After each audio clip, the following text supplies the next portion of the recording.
This is the Shotlock handgun solo vault 200M. M for mechanical, meaning the buttons are a simplex lock. It doesn't use batteries or anything. It's a little lockbox that I think is a handy way to secure a firearm in your car or potentially in your house. The way it's meant to be opened is you put the code in, turn to unlock, and there it is. It can be bolted to something. You see the holes in it. If you have a cable, which is what I do, what's kind of neat, if you loop your cable around something and then make a noose and stick the end in, you don't even really need a lock for your cable, because you can just put something like this quick link on the end of the cable,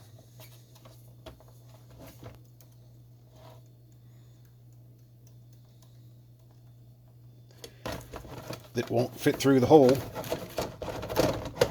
And if you have it, cinched around something else, that secures it. You don't need a lock because it's going to be locked up in the box. It also has a key backup, and it comes with several keys, which personally I don't like the keys. I don't use them. I actually disable the mechanism inside because I'm not going to forget the code, and I don't like the idea of a whole bunch of keys floating around. But if you like it, that's an option. The only thing I really don't like about it, it's not made in USA, whereas V-Line and Fort Knox, and there are similar ones that are made in USA. This one's made in a bad place, but it's very handy in its size and its functioning. And the Lockpicking Lawyer did a video about these, and he pointed out basically three weaknesses they have. And I'm going to show you how to disable two of them. One of the weaknesses that I can't make happen anyway is there's a way that you can hit it just right that moves something in the mechanism, and you hit it and it will unlock. I've tried. I can't do that. I don't know if it's something that maybe they fixed because this video was a little old, or I just don't have the magic touch. If it's bolted down, obviously you can't do that. If your cable is short and there's not room, or like in your car there's no hard surface, then you can just also rely on the fact that maybe not everybody saw that video, and I didn't see, they're not going to see my video to know about it. I really hope I don't have a big audience in the gun thief world. But also, it's not really meant to stop a determined attacker. I mean, it's supposed to stop an opportunistic smash and grab kind of thing, and probably keep kids out for a little while.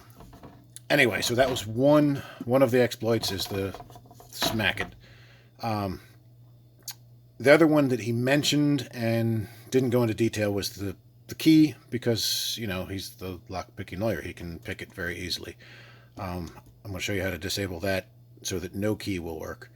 And then the point of his video was there's a way in this corner, or maybe it was this corner, there's a tiny, tiny little hole, the way that, the metal was formed, that you can get a piece of wire in there, reach in, and unlock it.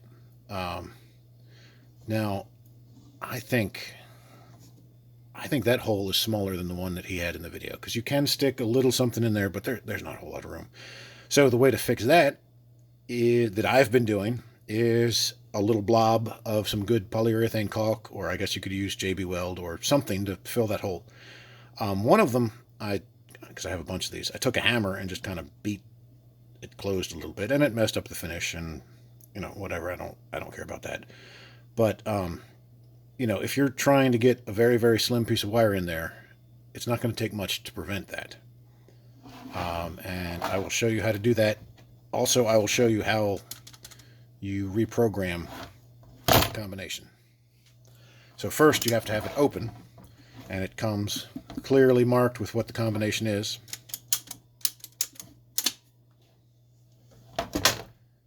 Then you need a Phillips screwdriver.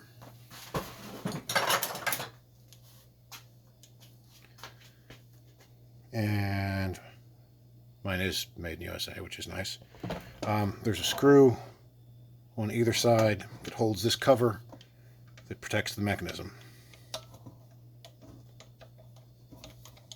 It's a very short screw, so when it comes out, you don't want to lose it.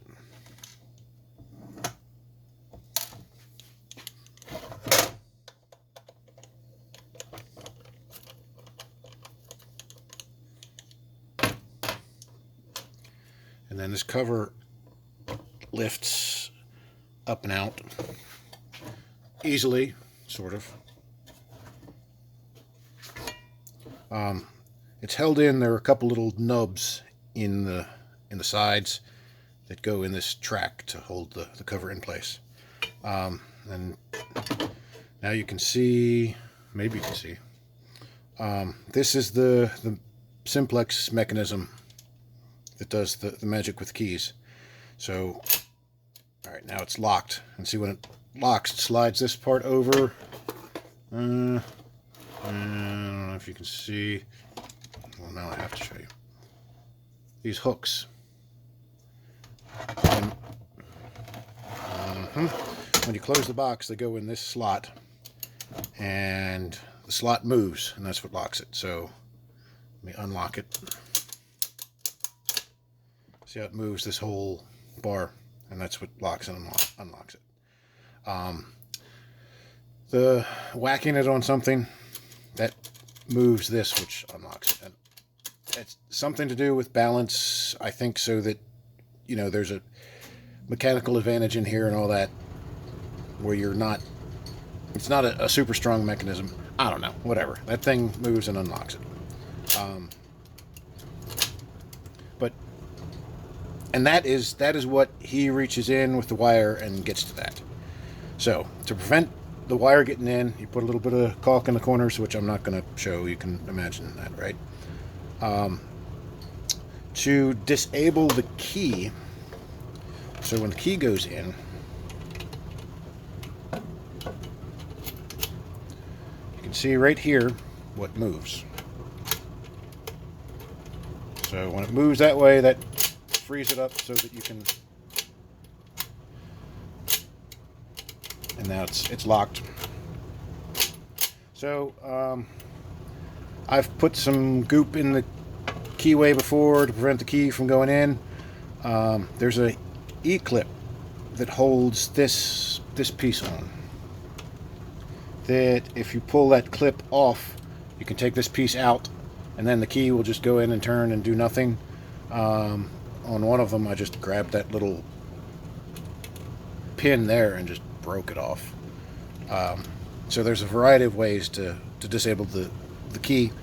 That means you have to remember your combination, but okay, remember your combination. It's only 4 numbers. To reset the combination, see if I can remember how to do this without reading the instructions.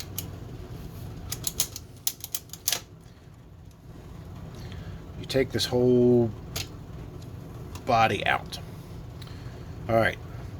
You can tell which side's the top, right? When you go to put it in. And see how there are these letters, A, B, C, and D, and then a bunch of zeros. The zeros, these correspond with the numbers that you see on the outside. And the combination is A, B, C, D. So the way you change it, I believe you have to hold this little button in at the bottom, and then you pull out. You pull out, or maybe don't hold that button. No, you don't hold that button. Hold on. Oh, maybe that's what you hold down. Right, that little down there. And then you can pull. How the hell do you do? All right. No, it's this. Yes, that's what it is. This little button is what retains these. I don't know what you call them, some kind of pin. But see, this is D. Can you see that this is D? So if you switch and assemble your combination, it's always going to be A, B, C, D.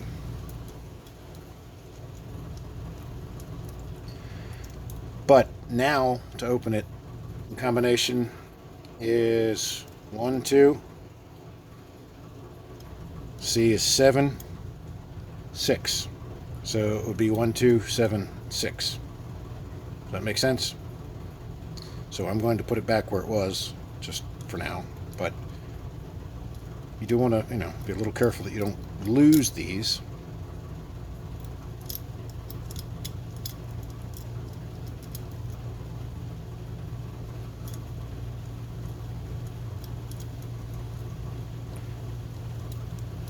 And there's something in there there we go.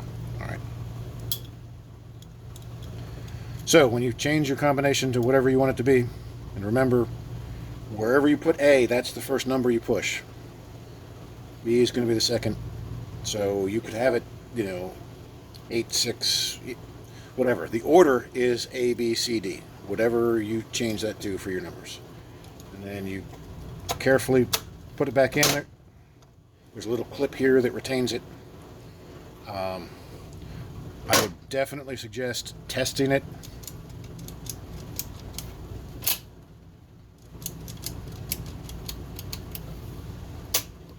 Yeah, because it wasn't pushed in all the way. So yes, definitely test it before you reassemble it and lock your gun in there.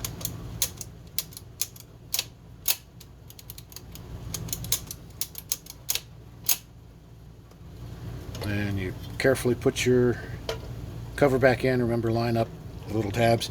It's a pretty snug fit, or pretty precise fit, so don't force it in. And then put your little screws in. I think that's all I have to say about that. Ta-da! Shotlock Solo Vault 200M for mechanical.